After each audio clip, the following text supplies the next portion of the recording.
Today, I am thrilled to have with us Ryan Fecteau.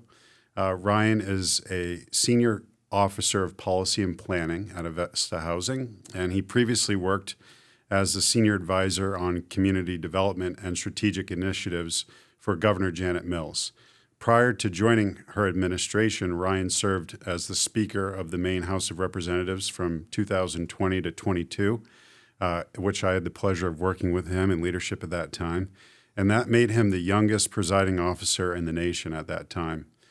He also served as the Maine House Assistant Majority Leader and as the chair of the Committee on Labor, Commerce, Research, and Economic Development during his terms in the Maine Legislature from 2014 to 2022. Ryan's primary legislative achievements include the creation of state tax incentives for affordable housing, instituting housing-friendly zoning and land use regulations, and investing in vocational and trade schools. Ryan graduated from the Catholic University in D.C. in 2014, and he resides in his hometown in Biddeford, which is a booming city now. Lots of things going on down there with his partner and two doodles, a fellow doodle owner as well, Pancake and Jack. So, Ryan, it's really great to have you with us here today. So today we're going to talk about a number of different topics, but I really wanted to start with what you're currently working on at Avesta Housing, and as their senior officer of policy and planning, what kind of role is Avesta playing in the housing creation in our state? What has that looked like historically, and kind of what's on the horizon to come? Yeah, well, Avesta is one of the largest housing developers, affordable housing developers in northern New England. We work in both Maine and New Hampshire. And we have over 3,000 residents living at properties across those two states. And right now we have a number of projects that we are either in the construction process with or are going through the approvals process, which is where I come in, trying to help navigate these projects through the municipal approval process, getting them set up so that they can hopefully have a groundbreaking and get built. Yeah, so I'm interested on that front. Recently we had a developer on, Paul Peck, who was talking about NIMBYism, in the state and some of the challenges. Are you finding that the projects that are being brought up by Avesta are being welcomed heartily by the communities and sailing through the approval process, or are there challenges there? Well, I think it really depends on what community you're working in, and I think it also, it's really sometimes neighborhood to neighborhood kind of thing. Like, we're working on a project in Portland. We're working on two projects in Portland. One is a project at Williston Emmanuel Church. It's taking the church and actually adding an addition onto the back of the building, which will be additional housing units, converting some space in the existing structure into housing, and then also retaining the church, the current church, in terms of where people gather and congregate. So it's a very unique project. And that neighborhood has been relatively receptive. We're also working on a project in Bayside at the old Oxford Street shelter. That site will be 48 units, 20 of which will be traditional affordable housing, low-income housing, and then 28 units will be housing first units for people who have been chronically homeless. And that project has met a little bit of a different kind of reaction from the neighbors, the direct neighbors. I think in part because of the long history of homelessness in Bayside. So there's some real challenges that exist there, in that history of the shelter when it was operational. And so that's been a little bit of a different reaction versus the reaction over in Parkside. So that's just one city with sort of a different flavor in terms of the reaction to the project. Ultimately, I think the need sort of outweighs everything in a city like Portland and a lot of other communities. The need is just so great, especially on the housing first front, where solving homelessness has been a huge challenge statewide, but certainly in Portland, and being able to provide permanent supportive housing for folks has been, I think, a priority of the city and certainly of political leaders. Obviously, you were part of the work in the legislature around that issue. Yeah. And I think people are really looking for solutions to provide folks who are experiencing homelessness a permanent solution. I want to stay on that for just a moment because, our podcast, Housing Matters, and I think housing matters to everybody. and we talk a lot about market rate housing creation, or we might talk about the creation of affordable housing, whether it be big A or little a, based on what folks' income are. But I think a lot of times lost in this discussion about housing are folks who are chronically homeless, And certainly a number of these individuals are struggling with other issues, mental health issues, substance use issues, right? But for a long time, the policy in this country and in this state was to stick people in a facility that in Maine here, we had AmHigh, right? Yeah. At one point, 1,400 residents, if you will, in that facility, right? When society was just like, hey, we don't know how to help you, or we can't handle you, so go over there, which is pretty dehumanizing in my opinion. And now we kind of almost did like a 180 where we were like, hey, that's not right. And we all agreed that's not right. And we had deinstitutionalization, yet we put everyone out on the street thinking it's no problem anymore, like it will solve itself through social service agencies. And I think that many social service agencies have tried very hard to address this issue. Yet what we've come to find, and I guess I learned even more recently through the Housing Committee in the Legislature, was that unless you address the root issue of not having a safe place to live, none of these other issues are likely to get better. Yeah. And I'm curious, your thoughts around that and what Avesta is doing to address that. Yeah, I think you're absolutely right, Matt. I mean, the real challenge is in order to provide all of those additional services and be successful when you provide them, these folks need a foundation. They need somewhere that's stable. And thinking about where you're going to sleep at night, thinking about whether or not you can leave your belongings in the park and go down the street to do something else or go to a health appointment. It's like there's just too much chaos day after day. It's hard to take a shower and get ready for a job interview when you're in a tent. Yeah, exactly. I mean, it's just not a stabilized situation to then work on all the other things that are going on in your life. And so I think the model of Housing First, which was really started in the state of Utah, they took a huge swing at this issue. Unfortunately, they forgot about the services part. So they really focused on get people who are experiencing homelessness into housing no matter what. Mm-hmm. And they had this significant reduction, I think 98% reduction in homelessness. And then over the years that preceded, they started to see this little uptick, and they were back sort of at square one because they didn't provide the services to folks who, in some cases, hadn't lived on their own in a actual shelter in a house for maybe decades. Yeah. And they're like, how do you adjust when you're in survival mode every single day, and now you have some stability? How do you transition to that kind of new life? Uh-huh. And that's what Housing First provides. It provides first and foremost housing, and then secondly, the on-site 24/7 services to make sure folks are getting substance use disorder treatment, getting counseling, getting job coaching, whatever it is that they need at that moment in their lives to maintain stable housing and then work on all the other things that are going on. Mm-hmm.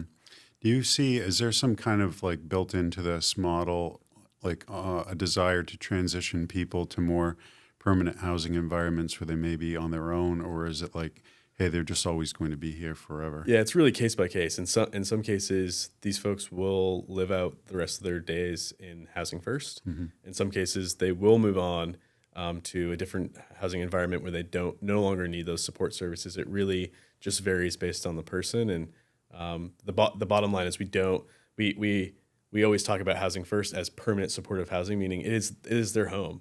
They have a lease agreement.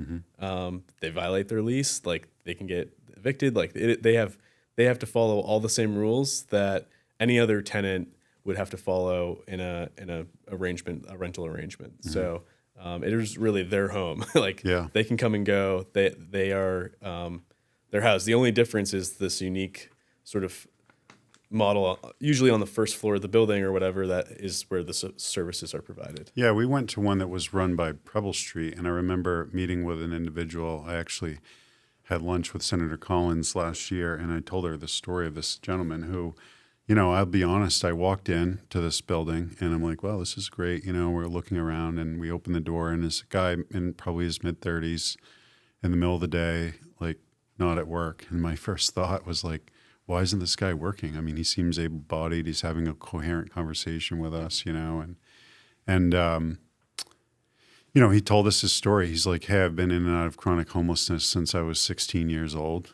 struggling with mental health and substance use disorders. And when this facility was brought on, they didn't even want to take me in here. But somehow they gave me a chance. And he's like, now, I'm living, I'm doing well. I'm off, using substances, and I'm a manager at BJ's Wholesale, today's my day off. Oh, nice. So at first in my head, I'm like, hey, again, don't judge a book by its cover, and whatever. But also, too, that here's a person who, but for this intervention in his life, would probably still be living, under a bridge somewhere, sadly, or some terrible situation. And it's like there is, not much hope for a lot of individuals without a stable living environment. And to me, it just seems encouraging to see that Avesta and other organizations are taking up this mantle to really provide a place for people to get their feet under themselves and to try to make a better life, because everyone deserves that quality of life. But if you don't have that stability, like we talk about Maslow's hierarchy of needs, right? How safe do you feel if you're out on the streets? Probably not very safe. And that brings stress and other issues. And so when we talk about addressing this issue of homelessness, a lot of folks don't want to come to the table around this issue until there are people loitering about downtown, maybe breaking windows or causing mischief. But that's so far downstream from where the interventions need to occur to help people. And this approach, I hope, it's done well elsewhere. Maine's just kind of starting on this trend.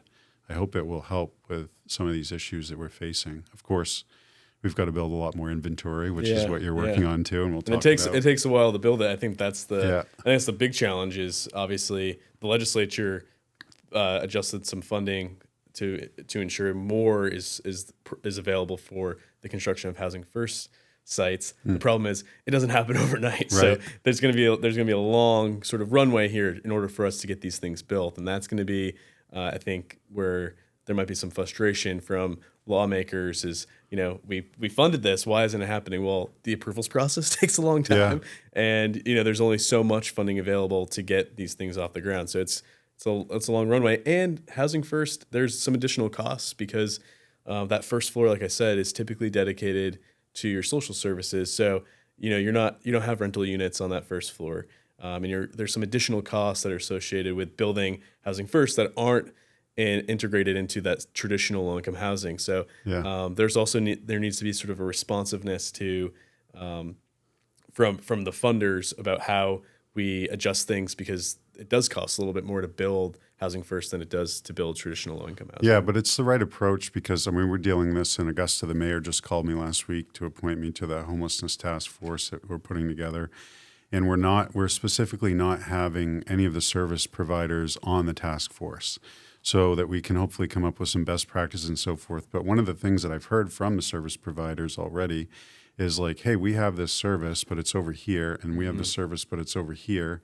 And then there isn't good, robust transportation. So even if there is the desire in the individual to get better and go to these things so that they can improve their life and be hopefully better member of society for all of us, they can't because they don't have a ride. Yeah. It's like, what, this is a solvable issue, like put these service providers in the same building or bring the service providers to them, you know what I mean? Until they're at a point where they're a manager somewhere getting a job and, or whatever the case may be, and they can drive themselves to their appointment. Yeah. Yeah. It's really that basic. Yeah. And in some cases, another factor is reconnecting with family. A lot of folks have not been connected to their families in a long time, and we've heard stories. In fact, there's a lady who lives over in Winthrop, not too far away, who reconnected with her father after several years of being disconnected because he was God knows where, no one knew. And he got into Housing First and reconnected with his family. And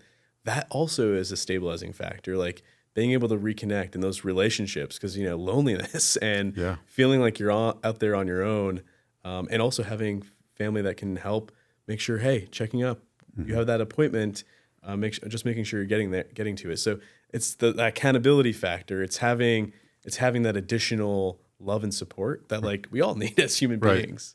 Yeah, you can't just browbeat people into getting better. It requires that support and those services a lot of times, but making them accessible to people is huge. And it's great to see the work you're doing on that front with Avesta. It's interesting too to hear that even in a community that's thought of as being maybe even more progressive, that there are these still challenges. And I think it just goes to show how much we still need to get the word out about, hey, this is a good approach. It's got real data to support its efficacy, and we ought to do more to get behind making this a solution to the problem of chronic homelessness. Agreed. So I want to kind of touch base a little bit next about what some of the housing gaps are that you see. What are some of the gaps in the landscape in housing, and what are kind of some of the barriers around creating more housing? Yeah, I think everything. The gaps are seemingly, every type of housing for people of all incomes. I think that's sort of the point that is often getting lost in this conversation around affordable. Is there's an unmet need for folks really across the income spectrum. You have people who are earning quite a lot who can't find housing. You have people who are earning very little who can't find housing. You have folks in the middle who can't find housing. I continue to hear story after story of folks, employers recruiting candidates from out of state for jobs that are good paying positions, and those folks can't find housing. I was talking to a board member of a nonprofit organization, actually a school in Arundel, and they were hiring a new instructor for this boating program, and the gentleman was going to move across the country with his family, could not find a house that he could afford anywhere in southern Maine that would make sense for a family of four. And he ended up declining the position. And we hear that over and over again. This is an interesting thing that you're onto here, I think, because I recently had this conversation with a member of the Board of Trustees for the University of Maine system, and I'm like, hey, the University of Maine system has a lot of land that's just like sitting there. You're educating folks very well to take some of the best jobs that this country needs. And yet they can't even stay here even if they wanted to when they graduate because they can't find a place to live.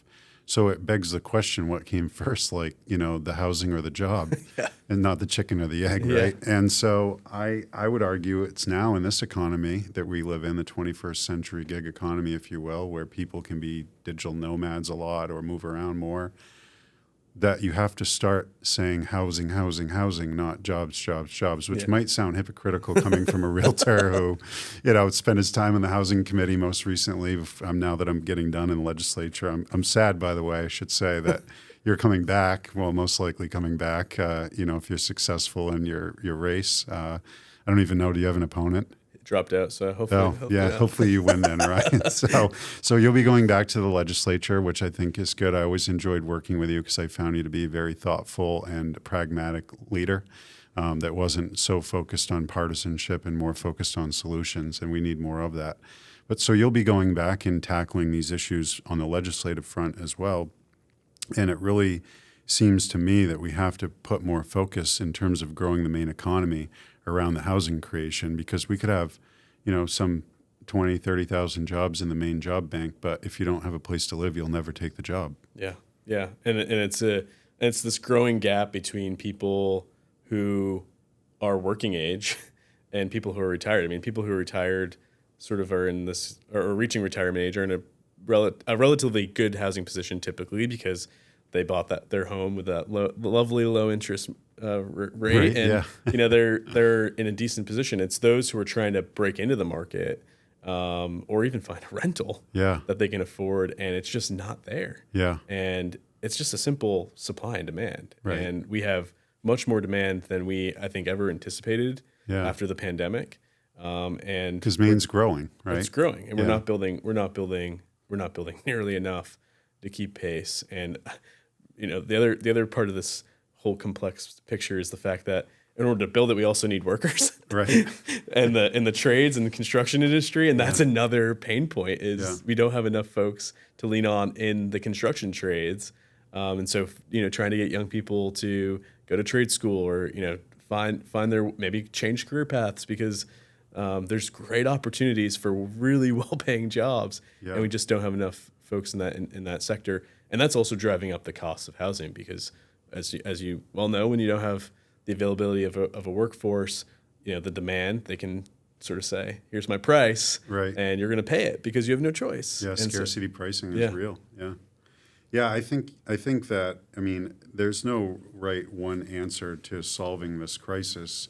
You've been working on so many. You and I, share this weird obsession, if you will, as policy wonks. Like understanding that we could keep trying to do things within the existing realm that's been created by folks, some of it by us, in our service, right? And also or we can change the game here a little bit by providing incentives for people to move in this direction. And to that end, Maine has now free community college options for folks. It seems like that's doing well. I mean, has Avesta, I'm curious, or have you thought about, as you go, now going back into legislative service from a policy perspective, thought about what we might do to further incent people getting into those trade programs and sticking with it after they're done? Yeah, I mean, I think the first thing that we needed to work on, and I think there's been a lot of good work in this area, is just the communications that we provide to young people. I think for a long time, we were the drumbeat was you have to go to a 4-year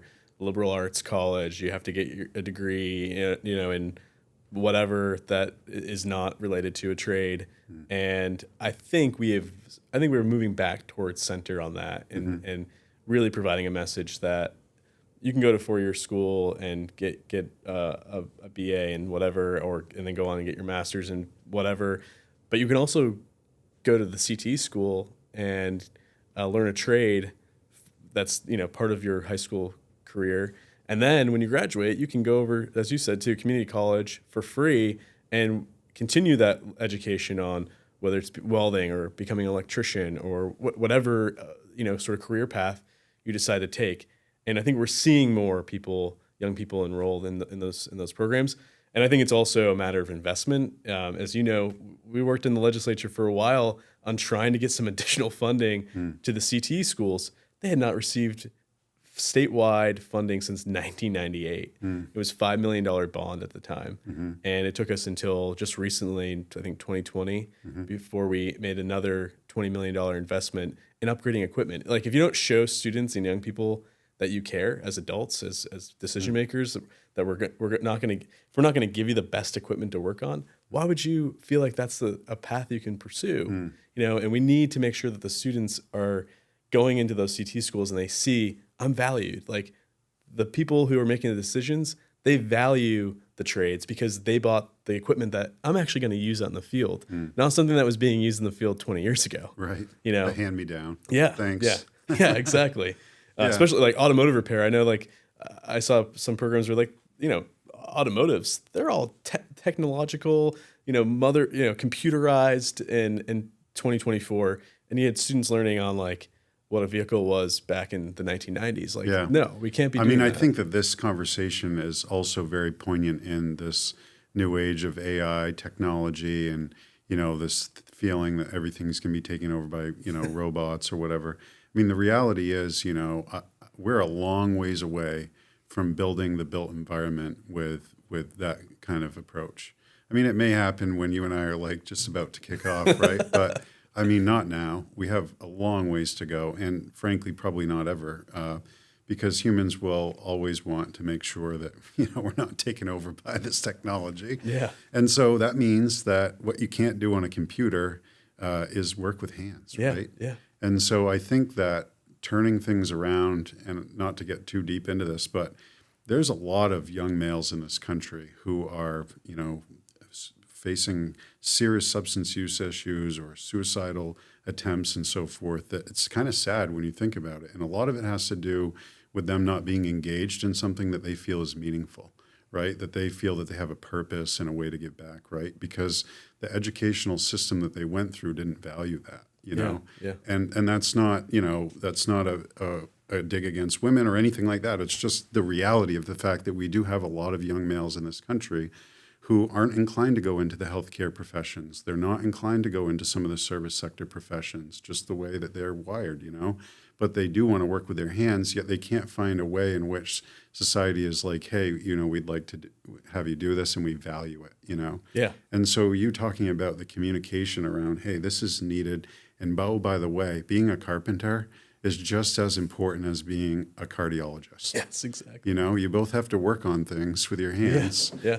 But, you know, unless we have people held on that same pedestal, right, if you will, then to your point, they're just going to feel like, I'm a castaway or I'm not needed or something, right? And it doesn't happen. So I hope that through this effort of reinvigorating the trades, we also help, you know, give young men and women too this hope to be a part of something that is important. Yeah, right? yeah. I mean, I've seen a few school districts that have done like the for students in the trades, like instead of commitment day for like college athletics and choosing like what school you're gonna choose to go do lacrosse or basketball, they're now doing that for the students in the trades. So whether they're going on to actually go right into the workforce, they kind of grab the hat of their new employer, or if they're going to go on to continue their education in the trades community college, they like pick up their hat to their community college. And I think it's a really creative way to be like, like creating the message that it's valued,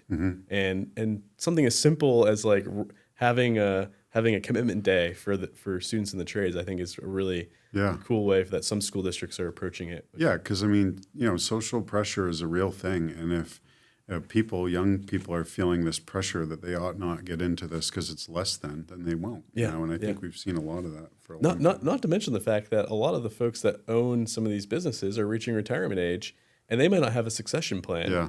And so you could walk into working for an HVAC company that has a pretty good list of clients and customers, and you might be their best hope of keeping the business going. Yeah, you're absolutely right. It's interesting, and I hope maybe this is a little plug for you. Next legislative cycle, because we did a lot of great work on the housing committee, a lot of great work, and I'm thankful the presiding officers had that joint select committee, and I hope it becomes a standing committee moving forward. But one of the things we didn't really get much into was this piece, the tradespeople, and also the fact that Mainers, by and large, have worked really, really hard, but they haven't structured their businesses with, standard operating procedures and systems and whatnot, such that it's something that when they want to retire and sell it, that someone can look at it and it's bankable, right? Because if you're 23 years old trying to buy some retiring person's HVAC company and like he's digging the books out of like a shoebox, it's kind of hard to go to the SBA and be like, I want to get this financed so that I can pick up where he left off with the goodwill and everything and run with it. So like to the extent the legislature could help both with that succession planning, if you will, and because then you can go to that person right out of high school or college or whatever, community college, and say, hey, here are 3 options for you to buy tomorrow. And oh, by the way, if you don't buy them, nobody else is going to buy them and it's going to go away. And that gives them more assurance of like, oh, I'll be able to pay my bills. I'm not as nerve-wracking starting out my new thing, and don't know how I'm going to make it work. And it also provides a sense of like, there's a ladder. There's like a ladder you can climb here. It's not like you're just going to be the low person on the totem pole for the duration of your work in the field. Like you could own a business. Yeah. You could be calling the shots. Yeah. And in a world that we live in right now, I think more and more people would be entrepreneurs if they knew what that entailed. Yeah. I'll never forget going to college at UMA, and one of my electives was in entrepreneurial studies. And I'm like, driving to class, like, why am I going to class in entrepreneurial studies? I'm getting a degree. Isn't that going to be, my golden ticket, if you will, like to success? And the reality is no, not in the environment that we live in now. Yeah. And I feel fortunate to have had that exposure and got on a path to entrepreneurship. And it's not for everybody, but I would wager to guess there's a lot of young people out there. And it doesn't even have to be young people. It could be a mere mid-career professional too or something. It's not picking any one group, but that would take up this mantle if they had some assurance that this is viable. I'm going to be able to pay my bills and provide for myself and my family, Exactly. That's fundamentally what it comes down to. Yeah. Folks.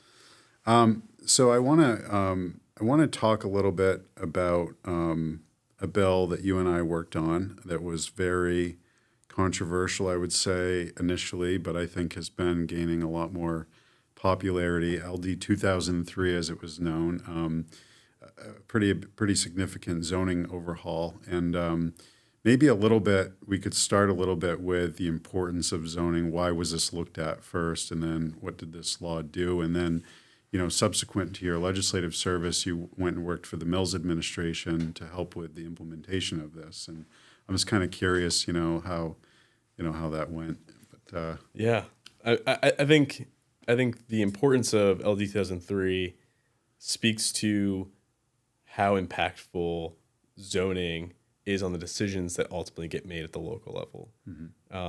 Zoning is going to determine what you or I or anyone else could do with a parcel of land, and whether it could be used for a residential purpose or a commercial purpose, an industrial purpose, and to what extent you can build that residential unit. Is it 1? Is it 2? Is it 3? Is it 20? And what we know is that for too long, communities were zoning land for just single-family homes. And I am, of course, totally supportive of a single-family home. I own one, but to limit the use to just that one thing artificially suppresses what else might exist on that lot. So if someone bought a parcel and they wanted to build a duplex, the zoning said they couldn't. And so we're just going to accept, by virtue of this construct that we've created, that a duplex is not allowed, even though it's a perfectly acceptable way of living. And in fact, it could be a way of ownership, especially in this market. Being able to sell off 2 units on one parcel could be the only way someone is able to gain ownership of a unit. Or they buy a building and they're renting out one side, and they own the building, and they're living in the other, and they're using the rental income to offset their mortgage. The possibilities start to unlock them.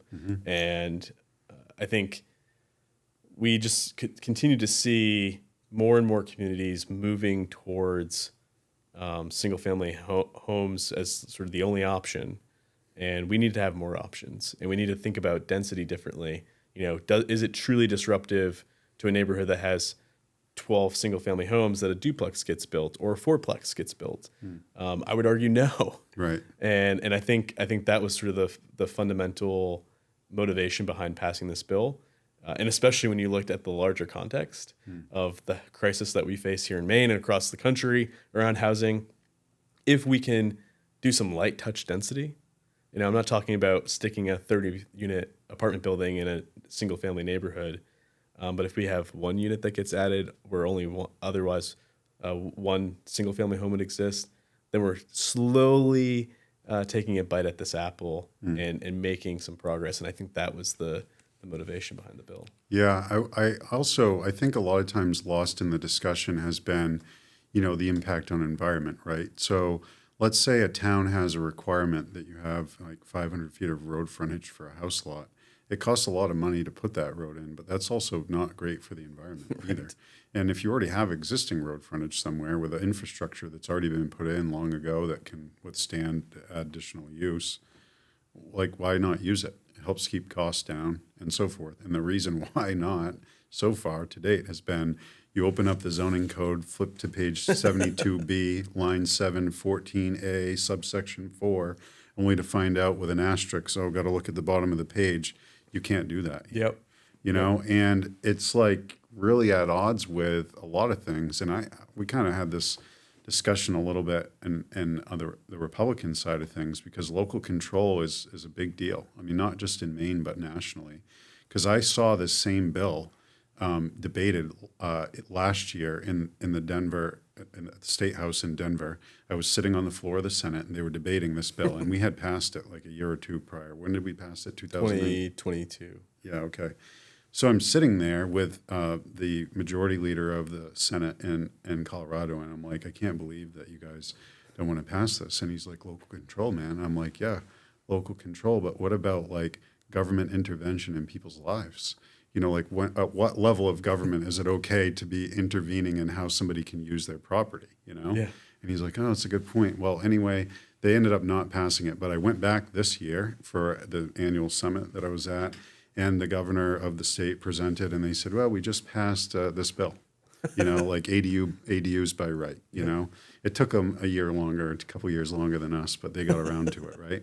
And I think that slowly people are starting to wake up to the fact that like this exclusionary nature of zoning is at odds with what we need to address our housing crisis. And I don't even think that it was necessarily intentional. Maybe in some cases it was, like we don't want that here, but a lot of times it was just, hey, we need to create a comprehensive plan and we need to have zoning, and so we're going to do this. And the community engagement was like 4 people that might have showed up to the meeting, maybe, Yeah. And again, I'm not like talking negatively about it. It's just life, right? People are busy, like getting their kids to daycare and doing grocery shopping and going to their job. They don't have time to show up to a planning board meeting at 7:00 on a Tuesday to talk about why we should have like more density in the community.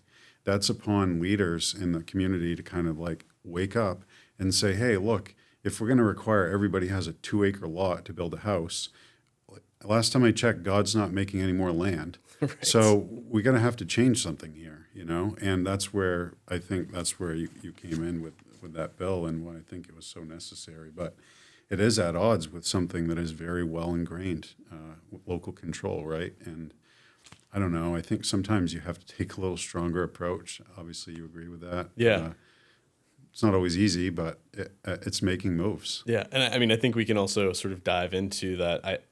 What exactly we mean by local control, because as far as I can tell, to your point, what ultimately happens is a select few members of an appointed planning board they're the local control, right, and a few people who show up to the meeting. Yeah, that's a good point. It's in my opinion, it's like hyper local control. You want all your decisions made by 4 people? I think we left the country a long time ago to get rid of that. Yeah, I mean, it's like we're like leaving these really important decisions to like just a very few unelected people, who are appointed by either town manager or mayor or whatever. And I think we can do better than that. Yeah. Not that I want to take away planning boards. Obviously, they play an important role in making sure that what is approved is sort of in sync with where the community is going and so forth. But when it comes to these larger discussions around how we address some of the biggest issues that impact us, if we leave those decisions to that hyper-local control, then we miss the opportunity to see the forest through the trees, which is that, unfortunately, as much as I'd like to think the world revolves around Biddeford, it doesn't. Mm-hmm. And Biddeford's decisions will impact Saco's. And Saco will impact Scarborough, and Scarborough will impact South Portland and Cape Elizabeth, and so on and so forth. At the end of the day, the housing issue is not just one community's issue. Right. It's the entire state's issue. And so if we leave these larger looming decisions about what is allowed fundamentally, then we're basically saying that the housing issue, the housing crisis, is not for Maine as a whole to solve. Yeah. And I disagree. I think the housing issue is not only an issue that Maine needs to solve, but it's an issue the entire country needs to grapple with. Yeah. And if you look at what happens down in Washington, there is very little movement on housing. Yeah. There's a lot of talk about the presidential debate the other night. I don't think the issue of housing was mentioned once. No. And I would argue that is the number one issue facing most people. Right. And we don't have presidential candidates that are going to talk about it probably ever. Mm-hmm. And we don't have a Congress that has done much on it at all. Yeah, we haven't done much since the 70s on this. And, and that's when HUD created a national standard to allow for more manufactured housing with a national code around that. But you look at countries like the Netherlands or Japan, where they have more unified code requirements across the whole entire country, and it's so much easier for them to do mass creation of housing in factories, which is the way we buy everything that we own except for our houses. And I'm not suggesting it's a panacea, but I think we could go do a lot better. We're at like 5 to 7% in this country of our housing created off-site.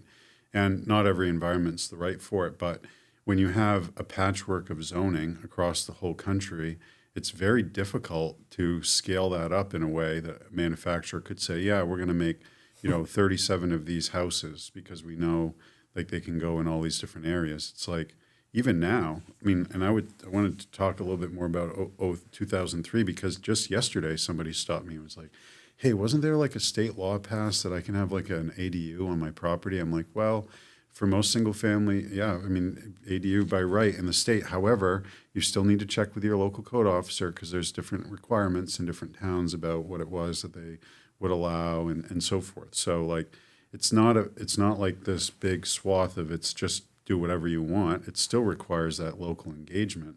But having that conversation, that law, now it's been a few years removed since we passed it, is starting conversations among, building professionals. The real estate agent community is having a lot of conversations around this. Like, you're meeting with somebody, right, and they can't make their mortgage payment work, but you're like, hey, this has a daylight basement. What if you put like an extra $30,000 into this place and you're qualified for that for your loan if you rent it out for, $1,000 a month or something, just as an example. Yeah.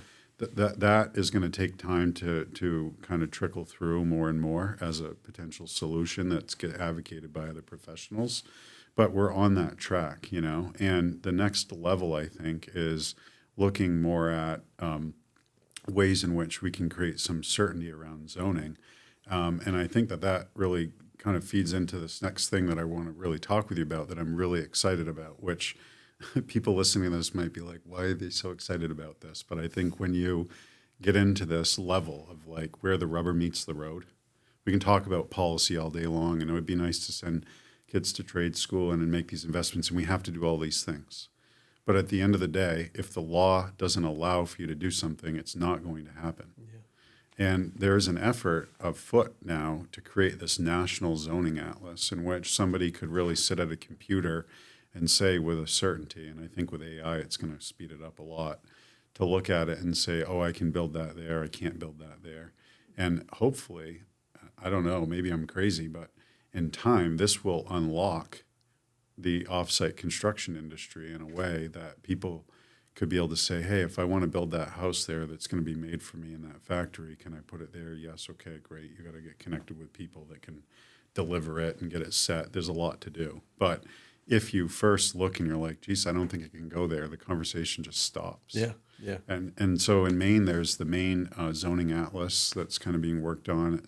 I heard that you may be involved with that, and I'm curious your thoughts around it. Yeah, so the National Zoning Atlas has been an initiative that started at Cornell University, a professor there, and now it's sort of starting to spread across the nation. A number of states have completed their zoning atlas, which is literally mapping every single jurisdiction within a state and what is allowed on any given parcel within the state. And so it really starts to frame out, like I could go to the city of Biddeford and look at where are single family homes allowed and where can I get an ADU added, or where can I build a 20-unit building? Where is it only commercial? Where is it agricultural? You can start to see this whole thing start to take shape. And if you did that on your own accord, you're going to go into every municipal website. You're going to pull up all those sections you mentioned earlier, the subsections and all that. Like you'd be coming through, Coffee break needed. Yeah. It would be impossible for the average. It's not user friendly. Like the average person just is not going to have time or the know-how of like digging through a complex zoning ordinance. It's just not. It's not approachable.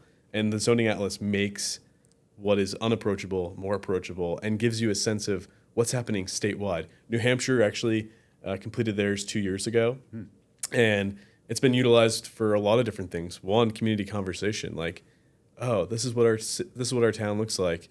Is this really what we want? Is this really how we want things set up, or what is the neighboring community doing? Like when I cross into that town line, is there consistency? Like, does the residential zone continue into that community, or does the residential zone butt up against a commercial zone? And can we collaborate with the neighboring community to maybe allow for some residential use to happen right over the town line? Because it doesn't make sense for it to cease just because you're crossing into another town. Yeah, and I think too, like you and I served a number of years in policy making, and oftentimes the question is asked, well, what's going on with that initiative, fill in the blank, whatever it is, in another state, right? And so around zoning, it's super hard to have those kind of conversations because you're like not really quite sure what town is doing or not doing, and is that a best practice, is it not a best practice? And so much of wealth and the separation of haves and have-nots in this country, a lot of it does have to do with land ownership, and the inability for many people to be a part of that, what used to be the American dream, and I hope it will come back to that, owning their piece of the pie here, right? Because of so many different things that they feel like they don't have access to it. And right even on this front, like a lot of people could be their own developer, if you will. We don't have production builders in Maine. We don't have we have good developers. Avesta's one of them, and I could name others, and I won't. But, we have people that are playing, in that arena. But, that's a full-time staff of people getting in, paying salaried job to show up every day to dig into, like, you're doing it. Paying a lot of fees up front before you even get to a planning board meeting. Oh, yeah. Not to mention all the costs. Whereas if somebody could sit on their computer and be like, geez, I can't find a house, but according to this map that's pretty accurate, it looks like I could put one there, and it looks like it's an empty piece of land. Maybe I should explore. I'm not saying it's going to, like, all of a sudden make 20,000 people into real estate developers in Maine, but even if it's only 500 a year. Yeah. And our state's production goals were 1,000. They're going to need to go up because we need 84,000 new units, and we don't have 84 years to wait to get them. So, but these are all empowering the individual to be a part of the solution, I think, anyway. Yeah. But until you have that data in a form that people can really digest it, understand it, relate, and do something with it, then it won't ever happen. Yeah, exactly. And it's also a foundation that allows us to build upon it. So New Hampshire released their first version, which will look a lot like ours once it's completed. And then they're working on a second release right now, and their additional layer that they're adding onto the map is, you're going to like this topic, where public water and public sewer is located. Awesome. Yeah. And that, as you know, is an important factor. Well, because LD 2003's density bonus requirements require public water and sewer. Exactly. Yeah. Exactly. And so we don't have, I don't think we have any kind of mapping that really shows the entire state, maybe in some cases not even individual communities, about where those lines exist. Interesting thing on that, right? I brought this up with a water utility district, and they're like, whoa, we can't do that. That's a national security threat. What happens if they know where all the water lines are? They could, like, poison the water. I'm like, couldn't they just, like, break into your facility and do that? I mean, like, I don't think that us having more information and mapping out where that is. I mean, I paused, of course, and considered it, like, that's a reasonable thought. But that's, again, another example of just a small thing, well-intentioned on their part, that is at odds with production. Yeah, and we don't have to necessarily show where the lines are. I mean, Sure. just say where it exists there, whether it's serviced or not. I mean, Yeah. like, having that understanding is important. Yeah. Because it does tie into what's allowed, and we know, and it's also informative about where we might consider expansion of lines. And I've talked to folks in municipal government who have seen projects that could have been more units have to stay at the single family unit size, because the public water, public sewer was like a quarter of a mile away. Like, if they could extend that line just a quarter mile, you're talking 80 units or 100 units instead of 20. Yeah. And it's like, we need to know these things, because these are important decisions about investment. Like, if we're going to get public infrastructure dollars, do we put it towards that expansion out to, the agricultural zone where it's low density residential, or do we extend it to the part of town where you're just on the line stops just on the outskirts of what is currently a higher density district? I would argue the better investment is to extend the line in that higher density district, not where there's low density. Right. And those are the decisions we need to be able to make, whether you're in local government or state government. Yeah. I think we are witnessing a time in which the access to data is totally unprecedented. Yet zoning exists in a very analog world. Yeah. And we need to digitize this data, not just on, like, thank you, your Excel sheet is in a PDF format that's now been put on a website. Like, take it out and make it, fungible so that people can do something with it, make decisions and so forth. And most importantly, provide more transparency to the public, so that they're, like, encouraged to engage in some of these discussions, and we don't have just 4 people showing up around changes that are being made. Yeah. I hadn't really thought about that, but that is like too much control for a small group of people, which we as a country tried to get away from a long time ago, and somehow we're getting back to that if we don't provide more information around land use. So I'm curious, as we wrap up here, I really want to talk with you a little bit about where you see the future of housing going in Maine and, kind of some current trends and maybe some innovative approaches you've seen that you think hold promise. Yeah, well, I think we've been moving steadily in the right direction in terms of investment. As you know, the legislature has been great about taking some of the federal funding that was part of the pandemic response and put that towards housing. I think we certainly, when I look at some of our peers across the country, it seems like we really prioritized housing with those dollars, and I think we made some good decisions to do so. My concern, obviously, is as those federal funds cease to exist, we are now back in a position where the funding level is similar to what it was before the pandemic, and we just know that kind of investment level is not going to help us meet that 84,000 unit goal. And so we need to think creatively about how do we create a revenue source that is going to provide the kind of funding that we need to sustain, at least for probably the next decade, to really keep the momentum going. So my first concern is momentum and maintaining these investments in housing. And I think if we can do that, we can make some really strong headway on this issue. I think the second thing I'm seeing is a lot more conversation about housing than probably ever before. I think LD 2003 was a part of that. I went to community meetings and planning board meetings in several communities as they were debating LD 2003 and the implementation. And what I found really cool in several communities I went to, the public comment and the conversation with planning board members and planning staff oftentimes extended well beyond the basic provisions of 2003. They were saying, what more can we do?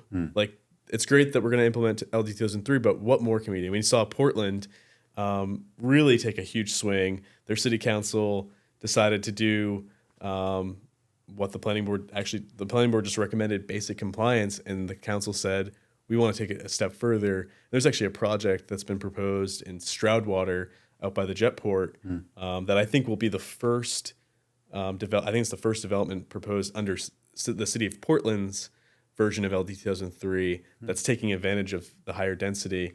And it will be 4 units with the public water sewer. Yeah. It will be incredible. I mean, like that is a huge, that's a huge increase in density. Yeah.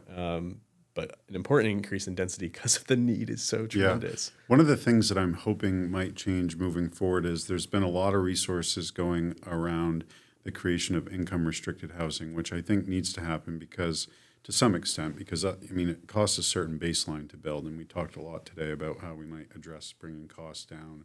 A lot of it just comes down to supply. But also, too, there seems to be, in some cases, a disincentive for folks to maybe pursue a higher wage job or something because they're like, geez, if I take that job, I'm going to be over the income cap for the apartments that are available, right? So I think there's always a need, and there always will be a need for folks, particularly those who are a little bit getting older and on a fixed income, in our state. They're going to need to have that. But I think that I'm hopeful, and I'm curious how you feel about this. Like, what might we do to incentivize or get behind some innovative approaches that might help more affordable with a little a, if you will, not income restricted? Yeah, I think the legislature's work on the rural rental program and the affordable home ownership starts to dive into that. Obviously, 2 programs that take that income level up several more notches, which I think is really good. But we also, I think, we need to figure out how to help with making the numbers work for developers on that middle income stuff, because right now it just doesn't add up. Because I think the density bonus under LD 2003, right, is 80% of area median income for rental. So, like, in my mind, I'm thinking, couldn't we go to 100 or 120? I mean, what would be the downside to that in your mind? I don't know. Yeah, I mean, you definitely could, and I think some communities have actually. So, Okay. like the city of Biddeford, when they adopted LD 2003, they went to 100% instead of 80% on on the rental. So I think it's something that communities should start talking about, and perhaps there's even a worthwhile change in the law, because I think at the end of the day we should be incentivizing the middle income housing to be built. We see too few of that typology of housing being built, and that's what's leaving this void for people who, the police officer or the firefighter, or the EMT or the nurse or whatever. Like they're finding it more and more challenging to find the housing that works for them. But I think to your point earlier, you talked about offsite construction. I think there's opportunities there. I have been to Maine. I've seen the 3D printer in action, the smaller one. Now they have this even the world's larger largest one. 3D printer is in Maine. A lot of people don't know that. It's crazy. It's crazy. It's like you're dwarfed inside. Like I stood inside it. I'm like, wow. And I think there's some. The Congress did actually. I think Senator Collins and Senator King secured some congressionally directed funding for the 3D printed houses to go further into development. I don't know how far away we are with that, but 3D printing is happening across the country. Well, but it's with concrete. Yeah, you might be. Yeah, and that's interesting. You bring that up, and I don't want to get into it too far. But when you start thinking about zoning, right, and you're like, hey, this can go there, and that can go there, and that can't go there. Well, part of figuring out where it can go is where the zoning atlas plays in. But then when you start thinking about additive manufacturing, if town A says you have to have a flat roof, and town B says you have to have a 312 pitch roof, that's really hard to get folks who are on an assembly line in a factory to kind of like gear up, gear down, get it set, right? But if it's being printed with a printer, it doesn't matter. Yeah. You just plug in, like, this is what the requirements are for that lot. And it's like, okay, print. I mean, I know I'm oversimplifying it, but you start to think about a world in which folks, first of all, were okay living in that building. Not everyone's going to want to do that aesthetically, whatever. Yeah. But setting that aside, if they're like, hey, this could actually be an option for me, and I can actually just plug into the computer algorithm that's going to print this thing out, like what the zoning is requirement, and it's going to print it. And that, to me, it's still going to require a lot of human beings, right? Someone's got to make sure if the printer breaks down, it gets fixed. Someone needs to make sure that the material, which is made out of wood products, someone's got to cut down the trees and get it. I mean, there's still there's so much roles for humans to play in that. Still, it's not like when we created computers, like people all of a sudden out of a job. You just have to adapt. And I think additive manufacturing is still a little ways out, but holds a promise to unlock a lot of these issues that we've had around zoning in this country. Because, like, aside from Congress passing this monumental change with HUD back in the 70s for manufactured housing, which has created a lot of, we help people get into a lot of manufactured homes, but a lot of them look very similar, right? Mm-hmm. So, and in America, we like it our way, right? That's why, what is it, Burger King or whatever, have it your way, So we have a situation in which the American ideal is at odds with what we're trying to do. Yeah. And you can have it your way if there is the use of additive manufacturing with 3D printing, because you want a window there, just put it in the system. You don't want a window, don't. You don't have to accept the fact that, name your manufactured home company only designed it with the window there, and you're going to have to take it or leave it, Yeah, or otherwise the costs are going to go up because exactly. Shift the line. Yeah. I mean, and there are some other creative things on the manufactured housing side, like cross mod is a trademarked from the Manufacturing Housing Institute. That is. Can you talk a little bit more about that? Yes, it's a manufactured home. I think it's typically like the double wide style, but there's a site built garage, and so when you see them built, it looks like a standard ranch, really. And so it has that aesthetic that you're talking about, like what people don't like to give up. That really solves for that, and it also, I think, helps overcome the challenge with municipal approvals where it's like, oh, manufactured housing is not allowed here. We only want it allowed in this part of town, and it has to be in a park, where all the manufactured housing is contained in one place. Whereas this cross mod product, I think, kind of breaks through, and really, you drive by and you're not going to know that's been manufactured off-site at all. In the site-based garage also allows for it to receive traditional financing.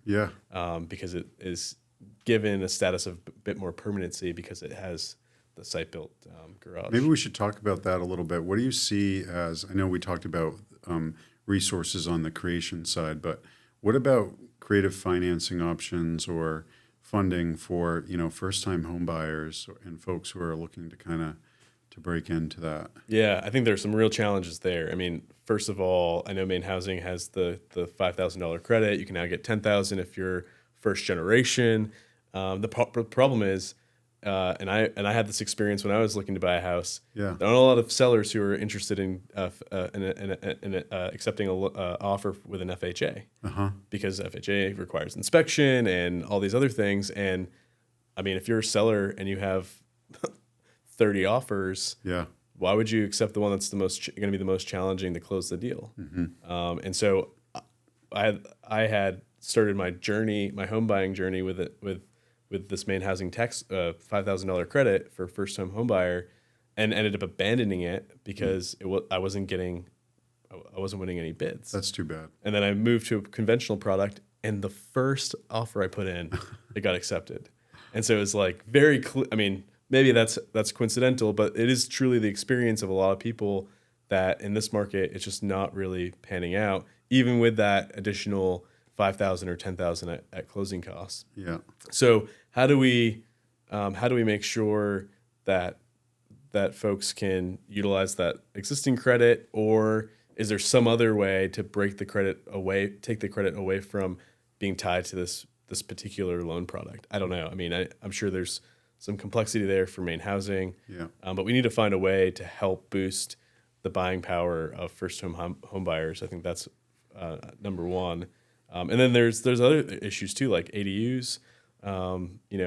It's great that we are allowing them now by right for the most part. Some folks listening might not know accessory dwelling unit, ADU. Yes. Yeah. But finding financing, it can be challenging, and there are a few. Northeast Bank and Kennebunk Savings Bank just released in collaboration a new ADU loan product that covers 90% of the construction costs. Is really, I mean, easily the best product that's out there right now, and took into account some of the shortcomings of traditional financing for like a construction loan. Right. And that's going to be right. Like, I mean, let's say you have your property and you're like, oh, I want to add an accessory dwelling unit, maybe like a 800 square foot, 1 or 2 bedroom, 1 bath, structure on my property. All the public water and sewers here. I want to rent it out for $1,000 a month to help pay toward my property taxes or whatever. But I don't have it's $70,000. I don't have the $14,000 to put down toward this. This sounds like they would be able to put down just $7,000 in an example like that and buy it. Exactly. Yeah. Exactly. So really much more favorable and approachable. Curious, do they allow people to use the equity in their home toward that down payment? That's a good question. Because that, to me, if we could figure out a way to unlock the equity that so many Americans, 44% of Americans' homes are paid for. Yes. And so if we're looking to people to be a part of this housing solution, it's like, here's this Maine Housing program that you can unlock the equity in your home without creating an additional payment for yourself while the property's being built.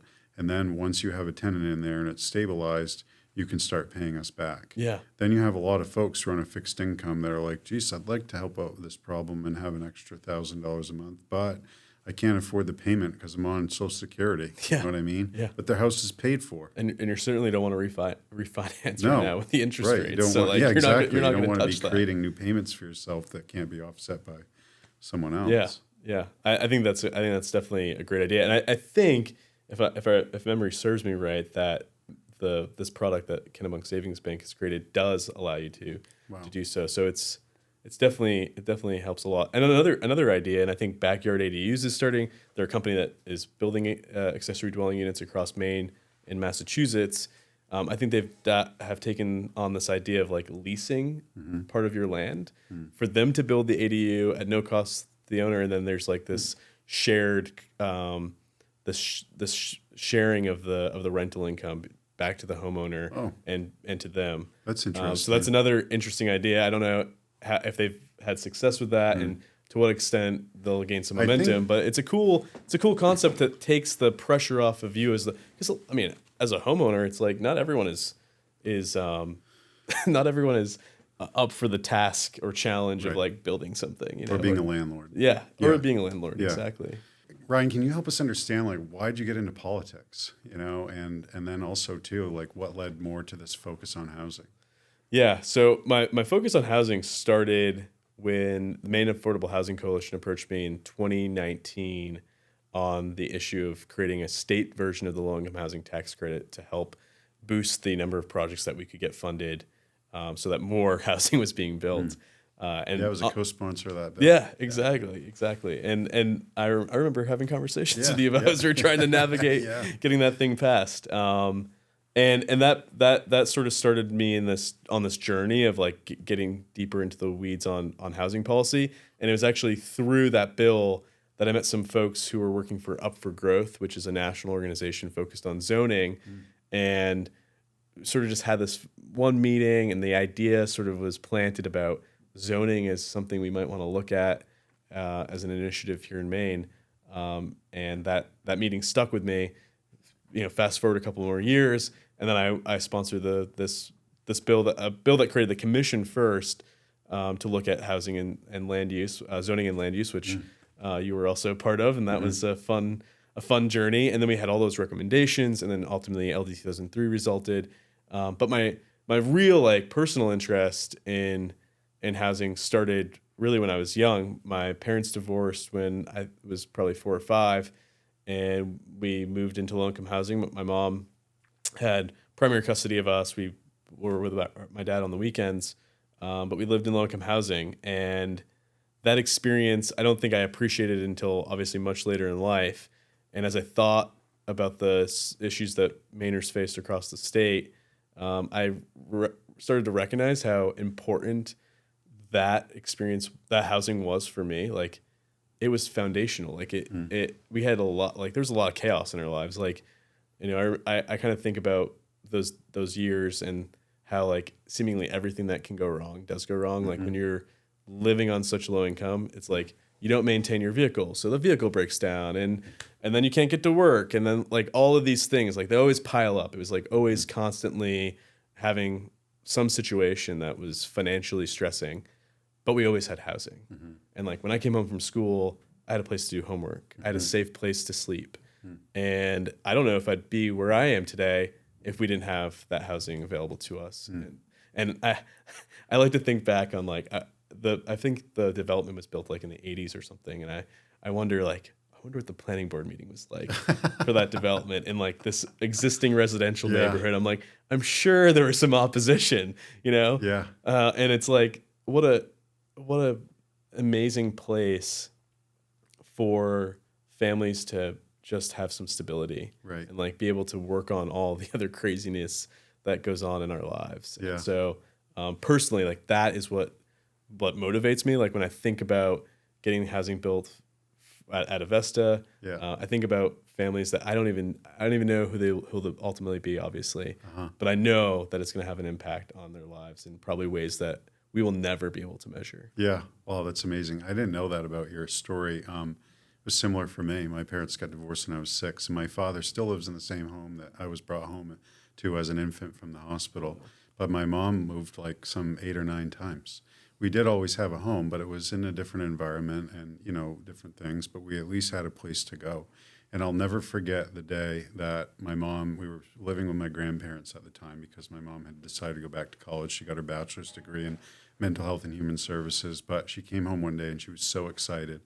And I'm like, why are you so excited? She's like, you know, I've been telling you we've been on that list for a housing voucher for 3 years. She's like, we got the voucher. Oh my goodness. And we moved into a house on Spring Street in Augusta, which was owned by a guy named Steve Veo. That was one of my first jobs, mowing the lawn of that front of that house. He'd make me give him an invoice every week for $10 for mowing the lawn.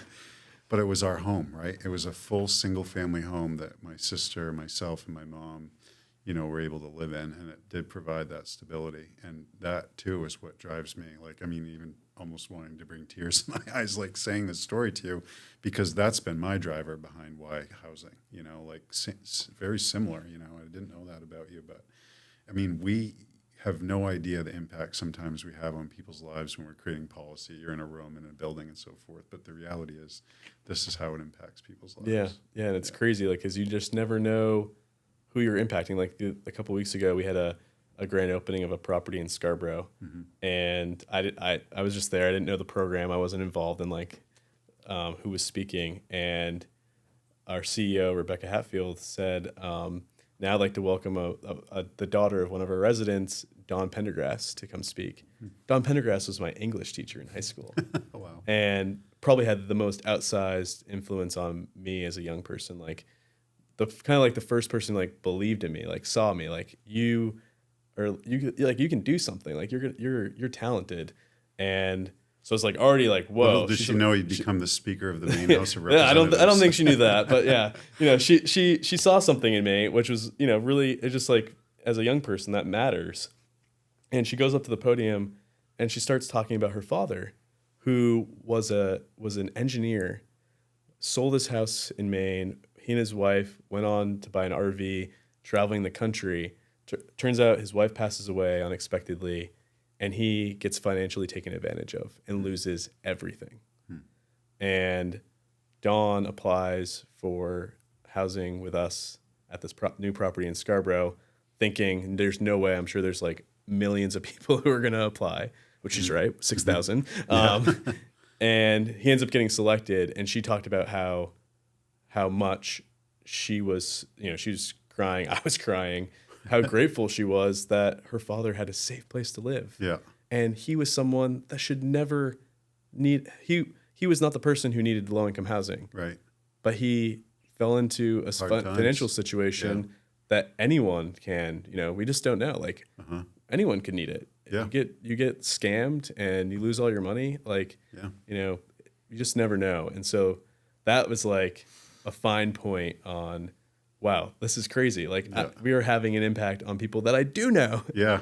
And sometimes it's people that I don't know. But like, it really puts just accentuates how important this work is, whether it be low-income housing, middle housing, luxury apartments. I think the bottom line is we need everything. Yeah. And we need to make sure that folks have the ability to choose a safe, affordable place to live that's affordable to them wherever they are in their life. Yeah, that's cool, man. Yeah.